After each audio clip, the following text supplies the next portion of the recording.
tous et bienvenue dans cette nouvelle édition du Grand JT des Territoires. Voici tout de suite les titres de l'actualité.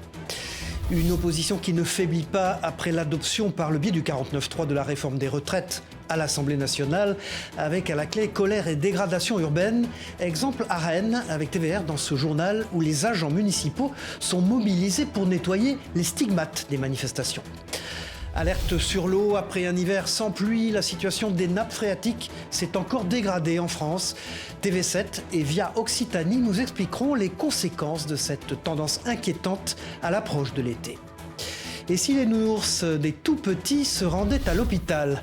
Rien de grave, ne vous inquiétez pas, juste un moyen pédagogique pour parler de maladies avec les enfants, nous dira TL7, la chaîne de la Loire. Et puis en fin de journal, il sera question du soin apporté aux animaux, grands ou petits, domestiques ou non. Nous suivrons le quotidien de Romane dans les Vosges, une championne de natation reconvertie en ostéopathe animalier, un métier de passion à découvrir avec Vosges Télévisions. Mais on débute donc ce journal avec l'opposition à la réforme des retraites, entre motion de censure, prise de parole du président de la République et manifestations un peu partout en France. La semaine fut encore agitée. Et symbole de cette montée des tensions, les dégradations urbaines sont de plus en plus nombreuses. Exemple à Rennes, où après chaque manifestation, les équipes de nettoyage interviennent. Reportage sur place de Raphaël Tondrio-Gauthier pour TVR. Regardez. 9h, 2 agents de la mairie nettoient les murs de cet hôtel, des tags injurieux qui doivent être nettoyés en priorité. Pour ce faire, les agents utilisent de l'hydrogommage et des solutions chimiques. Ça dépend si la peinture est neuve. Là, je peux intervenir avec le chimique parce que ça a été fait hier, c'est pas encore totalement sec. La même chose demain ou après-demain, il faudrait utiliser des produits qui arracheraient la peinture du support. Donc du coup, là, on va peindre directement. Un travail de longue haleine qui se fait aujourd'hui quotidiennement. Jérôme Leguin va intervenir sur une trentaine de tags, parfois au même endroit. La semaine dernière, on l'a fait le mercredi. Et dans la nuit, ils ont retagué d'où ils ont doublé. Ouais. Donc on est revenu le jeudi matin, tout ça, refaire ça. Depuis le début de l'année, les agents d'entretien de la ville de Rennes sont sur tous les fronts. Dès la fin des manifestations, ils doivent intervenir rapidement pour dégager la chaussée. Et ce, sur une dizaine de points dans la ville. Il y a des rues où tous les bacs roulants, les bacs poubelles ont été renversés. Donc une première équipe les a mis debout, déjà pour éviter que les déchets s'éparpillent sur la voie. Et aussi en termes de sécurité, il est important de libérer les espaces roulants. Sur les 4 dernières grosses mobilisations de janvier et février, le montant des dégâts sur la voie publique avoisinait les 23 000 €. En parallèle, une quarantaine d'abribus et de panneaux d'affichage ont été dégradés. Puis dans ce contexte pour le moins tendu, c'est la notion même du travail qui est interrogée par la réforme des retraites. Parmi les pistes étudiées pour mieux répondre aux aspirations des salariés, la semaine de 4 jours semble séduire de plus en plus d'entreprises. À Brest, 90% des salariés d'une PME travaillent désormais du lundi au jeudi. Un nouveau rythme qui permet à l'entreprise d'être plus productive. Frédéric Lorenzo pour TBO, la chaîne du groupe Le Télégramme. Regardez.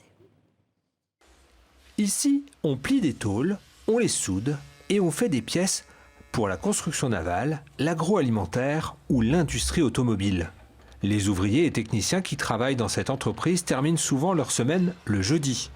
Une semaine de 4 jours, officialisée depuis ce mois de janvier. Les salariés poussaient depuis plusieurs mois vers la semaine à 4 jours.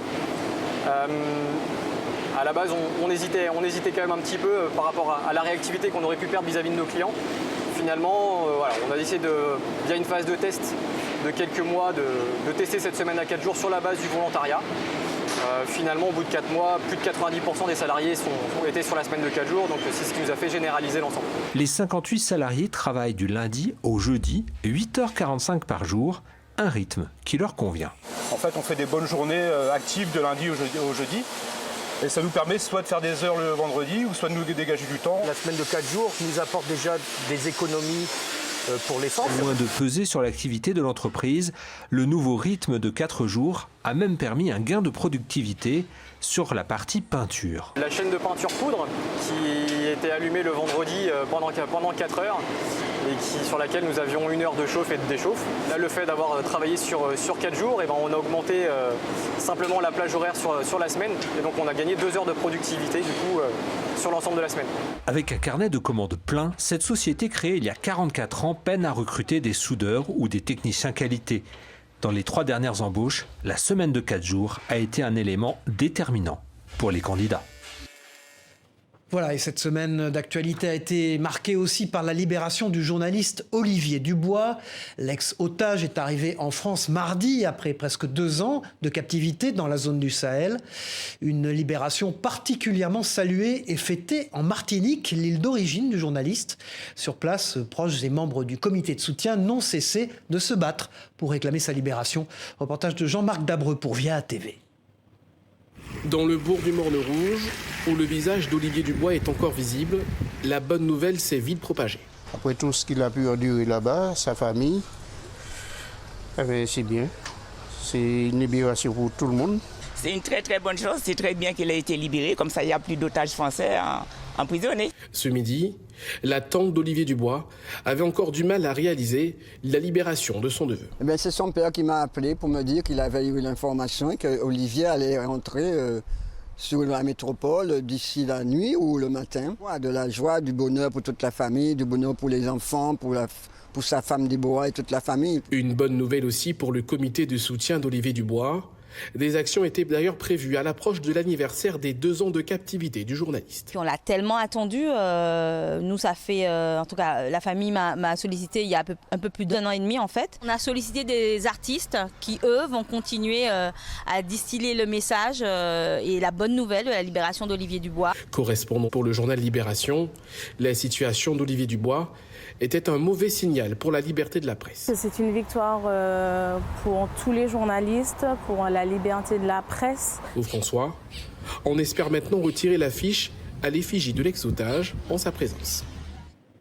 Un soulagement bien sûr. Et des honneurs qui nous conduisent en Gironde, où vous le voyez sur ces images, un portrait de Jacques Chaban-Delmas vient d'être inauguré dans la ville d'Arès, sur le bassin d'Arcachon. Un hommage à l'ancien maire de Bordeaux, resté 47 ans à la mairie, ex-premier ministre également, exposé aux côtés d'autres résistants dans un square. Une cérémonie à laquelle assistait Alain Juppé, lui qui fut également maire de Bordeaux et chef du gouvernement. Des figures politiques importantes de la Ve République, saluées par le maire d'Arès, Xavier Daney. Écoutez-le lors de son discours. Il y a l'homme, le résistant, le Premier ministre de la nouvelle société, le gaulliste, le président de l'Assemblée nationale, le maire de Bordeaux. Chacun a son Chaban. Chacun pourra tirer de l'enseignement du parcours de la pensée, de l'action de Jacques Chaban-Delmas. La sécheresse est-elle déjà de retour en France? Après une saison estivale particulièrement grave l'an dernier, le pire est à craindre pour cet été. Sans pluies abondantes depuis des semaines, les nappes phréatiques ne parviennent pas à se reconstituer selon les spécialistes. En Nouvelle-Aquitaine, par exemple, il faut remonter à 1964 pour enregistrer des précipitations aussi faibles. Les explications de Christophe Chavanneau pour TV7, la chaîne du groupe Sud-Ouest. Un mélange de fourrage, de foin et de farine végétale, ces vaches laitières sont encore à leur régime alimentaire hivernal. Elles devraient pourtant déjà brouter quotidiennement l'herbe des prairies, et ce depuis au moins une dizaine de jours. Ce ne sera pas le cas avant la mi-avril minimum. Faute de précipitations, l'herbe ne pousse pas ou très peu, pas suffisamment en tout cas pour nourrir les bêtes. Leur éleveur a dû se résoudre à leur acheter du fourrage au mois de mars. Une première, ça n'était jamais arrivé sur cette exploitation agricole autosuffisante. Entre le 20 janvier et le 20 février, la Nouvelle-Aquitaine a connu 30 jours consécutifs sans aucune pluie, un record. Produire du lait nous a coûté plus cher, donc la conséquence a été une diminution d'une dizaine d'animaux à la traite et donc une perte de production d'une façon générale. On le constate dans toute la France, les éleveurs ont été obligés de décapitaliser, c'est-à-dire d'avoir moins d'animaux. La réduction des troupeaux d'élevage, c'est l'une des conséquences de cette sécheresse hivernale qui succède à celle de l'été 2023. Dans certaines zones de la Nouvelle-Aquitaine, le déficit pluviométrique peut atteindre 40%. Cela a une incidence directe sur les cours d'eau, les barrages et les nappes souterraines. Leur recharge n'est pas complète et le faible enneigement cet hiver des Pyrénées et du Massif central n'est pas de nature à changer la donne au moment où il fondra. Tous ces indicateurs mis bout à bout n'augurent pas une situation très favorable pour le démarrage de la saison et du printemps et derrière de l'été. En Corrèze, depuis le 6 mars dernier, certaines retenues d'eau agricole n'ont plus le droit d'être remplies. Les villages limousins qui avaient connu une rupture de l'approvisionnement d'eau potable l'été dernier sont particulièrement surveillés. Bref, si la situation pluviométrique ne change pas rapidement, la Nouvelle-Aquitaine devra connaître à nouveau, comme l'était l'automne dernier, de nombreuses mesures de restriction d'usage de l'eau. Et puis des restrictions justement, certaines collectivités n'ont pas attendu pour en prendre. Dans les Pyrénées-Orientales, le maire d'une petite commune a décidé d'interdire tout simplement les constructions de piscines. Une mesure nécessaire, explique-t-il, mais qui fait polémique. Reportage sur place d'Isaac Barry pour Via Occitanie. C'est un arrêté municipal qui fait des vagues. Sécheresse oblige, à Elne, il n'est plus possible de construire de nouvelles piscines. Dans la commune, cette décision fait polémique. Pour moi, c'est un bon arrêté par rapport à la sécheresse que voilà, on ne peut pas construire d'autres piscines. Il vaut mieux boire que se baigner dans une piscine. Vu qu'on manque que d'eau, on va toujours dire que ça peut être utile, mais j'y crois pas trop parce que c'est pas par là qu'on va perdre le plus d'eau. Au total, 4 permis sont pour le moment gelés. Selon le maire, cet arrêté est complémentaire de celui du préfet. Ces décisions-là, c'est pour ne pas avoir à basculer un niveau de crise dans quelques semaines. Et donc, si on veut conserver l'eau pour alimenter les productions agricoles nourricières et l'eau potable, l'eau qu'il faut aux humains pour vivre, eh bien, on a intérêt à prendre plein de mesures pour que l'eau non essentielle ne soit pas utilisée. Le secteur des piscines est touché de plein fouet par cette crise. Pour certains vendeurs, il faut vite engager un dialogue. J'ai plus envie d'avoir un débat qui soit constructif par rapport à tout ça et de dire que nous on est professionnels et qu'on est appuyés par la Fédé et qu'on est là pour déjà faire de la pédagogie auprès de nos clients et même nous de se former à justement ces problèmes environnementaux dont on est conscient. L'arrêté s'applique pour les 2 prochains mois. Seule condition pour lever l'interdiction, l'arrivée de la pluie. Voilà, non sans lien, passons à présent aux initiatives pour économiser de l'énergie. Et après les voitures, les vélos ou encore les bus, les dameuses, elles aussi, se mettent à l'électrique. Dans la station de Valseny, un nouvel engin permet à la fois d'améliorer l'empreinte environnementale du domaine et les conditions de travail des dameurs. Les détails d'Emmanuel Jo pour la rédaction de 8 Mont-Blanc. Comme chaque matin depuis plusieurs semaines déjà, le premier geste de l'équipe de dameurs est de débrancher la prise. Une habitude nouvelle mais qui permet de profiter de ce tout nouveau modèle de dameuse 100% électrique. Un outil de choix pour la station de Valseny et pour ses équipes de damage pour qui cet outil est un réel avantage. La machine électrique, ce qui va vraiment changer, ça va être un confort de travail par rapport à un moteur thermique qui est sous nous, qui ronronne, qui fait du bruit, qui fatigue. C'est fatigant à la longue. L'électrique, c'est la douceur, c'est une piste de ski de fond, une piste de luge, à comparer d'une grosse machine qu'on va envoyer dans les murs pour remonter la neige que les skieurs descendent. Un usage différent, mais surtout une stratégie longuement réfléchie de la part du village station, engagé depuis près de 10 ans déjà dans la réduction de son empreinte environnementale. Une volonté qui fait de ce territoire, jouxtant le parc national de la Vanoise, un modèle de premier ordre afin d'atteindre le fameux objectif de la neutralité carbone à l'horizon 2037. C'était important pour nous de vraiment s'inscrire dans cette démarche et de continuer cette démarche, de faire tout ce qu'il faut pour que l'activité ski perdure, et pour que ça perdure, il faut qu'on prenne des mesures comme celle-ci. L'obtention du label Flocon Vert en est une preuve. D'ailleurs, si ces engins de damage ne représentent qu'à peine 1% des émissions générées au sein de l'écosystème des stations de ski, ces machines bénéficient aujourd'hui de réelles évolutions qui permettent de mieux gérer leur utilisation et leur rationalisation. Les dameuses électriques ont donc aujourd'hui toute leur place au sein des domaines skiables, même si déjà ce sont les dameuses à hydrogène qui commencent à intéresser les grandes exploitations. Faire son pain manuellement pour réduire sa consommation énergétique, voilà une autre bonne idée venue cette fois-ci de Toulouse. La ville rose où s'est installé depuis presque 2 ans Baptiste Chardin, un boulanger sans machine et qui pétrit notamment à la main son levain. Une méthode inhabituelle mais largement adaptée à la crise énergétique. Précision et images au micro de Manon von Overbeck, journaliste à la Dépêche du Midi.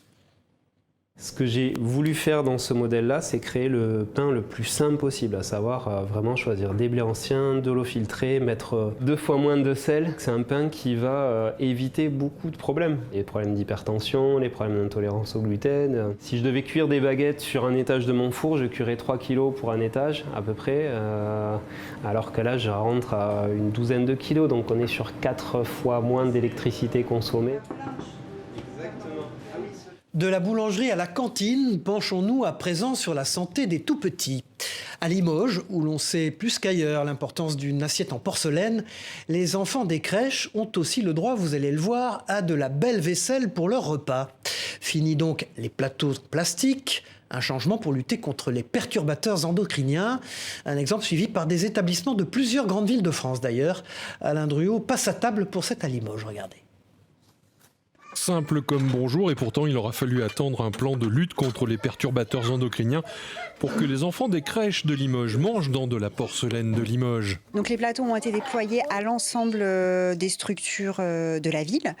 D'abord chez les enfants les plus grands, donc les enfants âgés de plus de 2 ans. Effet secondaire bénéfique, la forme de l'assiette supprime les allées et venues. Le repas complet, de l'entrée au dessert, est servi en une seule fois. Ils ont tout de suite, donc il y a moins de personnes qui circulent autour des tables, donc ils peuvent manger tranquillement. Ils ont de l'entrée jusqu'au dessert. Cette réussite limougeaude a séduit d'autres municipalités. Plus de 7000 assiettes ont été vendues jusqu'à présent. On a du travail à la main fait par nos artisans et chaque produit reste unique. On est arrivé au niveau national, les grandes villes, Strasbourg, la région parisienne. Dernièrement, on a fait Marseille, aussi bien des crèches publiques que privées. Fabriquée avec le même soin qu'une assiette de service de table, la Geneviève, c'est son nom, est même devenue un cadeau de naissance recherché. Et si le doudou de votre enfant allait se faire soigner à l'hôpital? Une idée qui peut paraître surprenante, mais qui a son intérêt, permettre aux enfants de mieux appréhender le monde hospitalier. Un sujet d'Anthony Verpillon pour TL7 dans la Loire. Pour certains, c'est une grande découverte et dans ce cas, il est préférable de venir à l'hôpital avec son doudou et rien de mieux que de prodiguer soi-même les soins pour s'immerger complètement dans les lieux. Maintenant, on va voir si tout va bien au niveau des pattes. Je te laisse le marteau. On va taper les petits réflexes. Je te laisse taper là. Tu vois, sa jambe elle monte. Yasmine a donc amené Yo-Yo Rapido sur cet exercice d'une bonne demi-heure où elle a suivi le parcours de soins complet de la radiologie aux séances de kiné en passant par le bloc opératoire. Le doudou il a mal au ventre, on est d'accord. Donc on va devoir l'opérer. Mais pour ça, pour pas qu'il ait mal, on va l'endormir. Alors on va prendre ça, c'est toi qui vas le faire, et on va lui mettre sur la tête. Et même une séance chez le psycho-nounours. Il fait des cauchemars de quoi, Doudou? Il fait des cauchemars de monstres. De monstres? Et pourquoi il a peur des monstres? Parce que lui, il est déjà allé dans la forêt avec moi et il a peur parce qu'il a vu un loup. Une initiative bienvenue pour l'enseignante qui l'avait déjà expérimenté l'an dernier en classe et non pas à l'hôpital directement. Ça permet de démystifier pour les enfants donc la douleur, le contact avec les soignants, le matériel, voilà. Un rappel sur l'hygiène des dents était aussi apporté car le but est de parler de pathologies que les enfants sont susceptibles de développer. On va avoir otite, angine, on peut avoir la varicelle notamment, on peut avoir les gastro, tout ce qui est grippe aussi, tout ce qui est cancer, tout ça, maladies qui sont trop graves, on évite d'en parler. On touche vraiment que les maladies qui les concernent. Dernier moment fort, la visite du camion de pompiers. Une petite dizaine de classes stéphanoises seront invitées à suivre cet exercice jusqu'à vendredi. Voilà, et si eux n'ont plus de doudou depuis longtemps, ils n'en restent pas moins concernés par la santé. Dans l'Oise, 500 lycéens viennent de participer à une semaine de formation aux gestes de premier secours. Objectif, leur apprendre à réagir face à des situations d'urgence, alors que seuls 20% de la population connaît les gestes qui sauvent. Un sujet de Jérémy Houbron pour WEO TV, la chaîne de la Voix du Nord et du Courrier Picard. On met l'autre main sur le front, on y ouvre la bouche et avec notre oreille, on écoute et en même temps, on regarde son abdomen. Cela peut paraître simple mais suffit parfois à sauver des vies.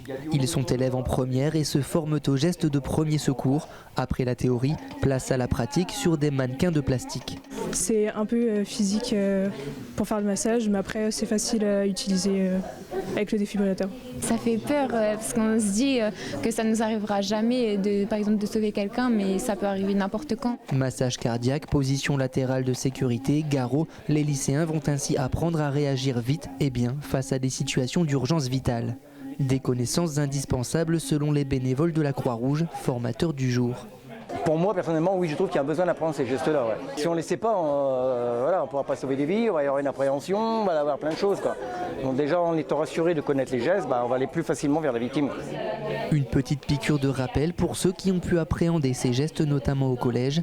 Une véritable découverte pour d'autres. Enfin, je pense que c'est un truc vraiment important à savoir faire parce que si ça avait été vraiment arrivé, j'aurais été incapable de faire quoi que ce soit. Portée par le Rotary Noyonnais, l'initiative permet à pas moins de 500 lycéens de se former pour sauver. De quoi combler quelques lacunes en la matière. En France, il y a 50 000 morts par an et on n'est pas assez formés. Ça devrait être une cause nationale. Dans les autres pays, en Belgique, en Hollande, les gens savent les gestes qui sauvent. En France, pas assez. En France, seuls 20% de la population est formée aux gestes de premier secours. Ces lycéens sont peut-être ceux qui transmettront à leur tour ces savoirs pour préserver encore plus de vies. C'est beau, il est vivant. Prendre soin des hommes, mais aussi des animaux. Partons à la découverte d'une profession méconnue dans ce journal, l'ostéopathie animalière. Une activité que pratique notamment Romane dans les Vosges. Cette ancienne championne de natation manipule aussi bien les corps des animaux de compagnie que ceux de la ferme. Thierry Lasson et Hélène Leplave l'ont suivi dans son quotidien, un sujet de Vosges Télévisions. Vous allez pousser un petit peu, allez, je pousse. Quelques exercices de rééducation pour des patients un peu particuliers. Romane est ostéopathe animalière. La spinalienne intervient à domicile pour soigner chiens, chats, chevaux et vaches avec un protocole précis. Déjà, il va y avoir l'anamnèse avec le propriétaire où on va lui poser tout un tas de questions sur la vie de l'animal. Après, on va avoir la partie palpation où on va vraiment recruter tous les phénomènes en fait, de résistance à la pression. Et après, on va faire ce qui s'appelle les tests articulaires. On va vraiment tester tout l'animal et en fonction de ça, on va prendre en charge ou non. Les clients font appel à Romane pour des problèmes musculaires et articulaires, mais aussi pour les troubles digestifs de leurs animaux. Récemment, elle avait rendez-vous à Ramonchamp pour un félin bien mal en point. J'ai ma petite Olga qui marche plus depuis 3 ans, donc je voulais vraiment lui donner une chance, quoi, d'essayer de remarcher un jour, même si ça me paraît un peu compliqué. Mais bon, c'est pour la soulager, surtout. En 1 heure et après quelques exercices bénéfiques pour ce chat, il faut déjà repartir pour soulager un poulain de 2 ans, pas vraiment le même gabarit. Lotfi, c'est le nom de ce poulain qui ne s'est toujours pas remis d'une mauvaise chute. Le vétérinaire a déjà vu Lotfi à plusieurs reprises sans rien de concluant et on remarque à l'heure d'aujourd'hui qu'il est toujours dans le même état. Donc je voulais vraiment qu'il soit manipulé et vu par une ostéopathe pour le soulager en tout cas de ses douleurs. La spinalienne, ex-nageuse de haut niveau, voulait devenir vétérinaire, mais une rencontre a tout changé. Je suis partie à Toulouse, moi, après le bac, pendant 2 années, pour pouvoir continuer à nager et continuer mes études. Donc je suis entrée en fac de bio de base pour faire des études de vétérinaire. Et j'ai rencontré un comportementaliste canin qui m'a dirigée vers ce métier d'ostéopathie pour les animaux. La jeune femme ne vit pas encore de son activité et travaille à mi-temps dans un supermarché, mais elle espère à terme pouvoir se consacrer pleinement à l'ostéopathie animalière. L'engagement citoyen au service du patrimoine local. Dans l'Aube, des bénévoles n'ont pas hésité à retrousser leurs manches pour, écoutez bien, nettoyer le clocher de leur église. Celui-ci était recouvert de fientes de pigeons. Grattoirs, pelles et seaux ont donc été nécessaires pour cet entretien particulier, filmé par la rédaction de Canal 32. Regardez. En accédant au clocher, les membres de Géraudot Patrimoine découvrent une structure recouverte d'une épaisse couche d'excréments de pigeons. C'était pour mettre les cloches à sonner, enfin un système automatique, et je me suis dit tiens, on va aller voir comment ça vieillit. Et là j'ai été effaré de voir l'entretien qu'il y avait à faire. Je vais prendre les 2 marques parce que c'est lourd quand même. Vous voyez tout ce qui est par terre là, c'était dessus, dans cet état-là, tout ce on voyait plus rien.